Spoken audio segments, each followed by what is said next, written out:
In Singapore, you can buy street food with a tap of your phone. In Sweden, even homeless vendors accept digital payments.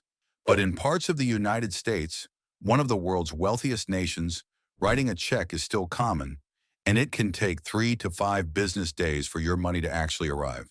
Why does cash in some places move at the speed of light, while in others it crawls like it's stuck in traffic? The answer reveals something fascinating about how nations really work. Money doesn't just sit still. It flows through an economy like blood through a body, and the speed at which it moves can mean the difference between prosperity and stagnation. Economists call this velocity of money, but there's more to the story than academic theory. The infrastructure that moves your money, the rails that payments run on, varies wildly from country to country, and understanding why tells us everything about innovation, regulation, and the invisible systems that shape our daily lives. Let's start with the obvious winner, China. WeChat, Pay and Alipay have transformed the country into what's essentially a cashless society. Street vendors selling roasted sweet potatoes accept QR codes. Beggars hold up printed QR codes instead of cups. The adoption happened so fast that by 2020, over 80% of Chinese consumers were using mobile payments for daily transactions. But here's what most people miss. This wasn't just about cool technology.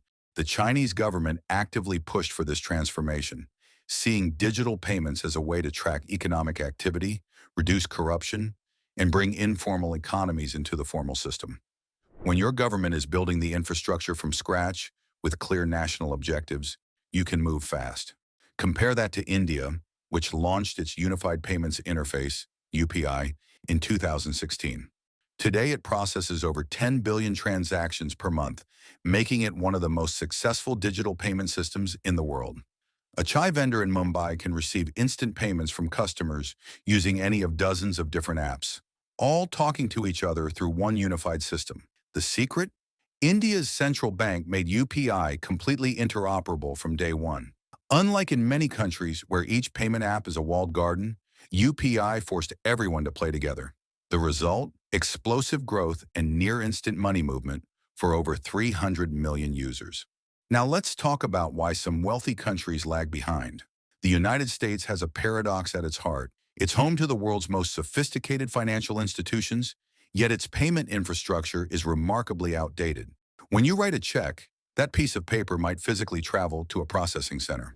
When you make an ACH transfer, the system most Americans use for direct deposit and bill pay, it often takes days to clear. Why? Because the automated clearinghouse system was built in the 1970s, and it literally processes transactions in batches, like a factory that only runs twice a day. The Federal Reserve finally launched FedNow in 2023, a real-time payment system that can move money in seconds. But here's the catch. Banks don't have to use it. Unlike India's mandatory UPI or Brazil's PIX system, FedNow is optional, which means adoption is slow. American banks have invested billions in the existing infrastructure, and there's little competitive pressure to change when everyone's moving at the same sluggish pace. You can't disrupt an industry when the entire industry has agreed to move slowly together. Europe sits somewhere in the middle. The Single Euro Payments Area, SEPA, allows instant transfers across 36 countries. Someone in Portugal can send money to someone in Finland in seconds. But adoption varies wildly by country. The Netherlands and the Nordic countries embraced instant payments quickly, while Germany, Europe's economic powerhouse, has been slower, partially because Germans still love cash, and partially because their banking system is fragmented into hundreds of small regional banks that are slow to modernize. Then there's Kenya, which became a global leader in mobile money despite being a developing economy. M-Pesa launched in 2007 and now processes nearly half of Kenya's GDP. Why did it succeed where others failed? Because most Kenyans didn't have bank accounts.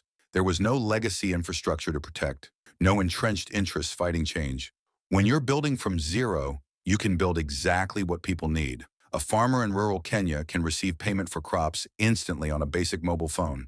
No smartphone required. The money moves faster than in most Western countries. Brazil offers another fascinating case. PX, launched in 2020, reached 140 million users in just 2 years. Transfers happen in under 10 seconds, 24/7, including weekends and holidays. The Brazilian central bank made PIX free for individuals and forced every bank to participate. They learned from India's UPI model, but added their own innovations, including the ability to make payments using just an email address or phone number. When your government treats fast payments as critical infrastructure, like roads or electricity, and mandates participation, adoption happens fast. What about regulation? This is where things get interesting. In countries with light regulation, innovation can happen quickly, but so can fraud and instability. In countries with heavy regulation, consumers are protected, but innovation crawls. Singapore found a middle path. Their government actively collaborates with fintech companies, creating a regulatory sandbox where new payment technologies can be tested safely. The result is one of the world's most advanced payment ecosystems with strong consumer protection. Infrastructure matters more than you might think. In countries with reliable internet and widespread smartphone adoption, digital payments flourish. But in places where connectivity is spotty or smartphones are expensive, traditional banking infrastructure still matters. Japan, despite being highly advanced technologically, has been slow to adopt digital payments, partially because cash is so convenient there. ATMs are everywhere. They're always stocked, and crime rates are so low that carrying cash feels safe. Cultural factors play an underrated role.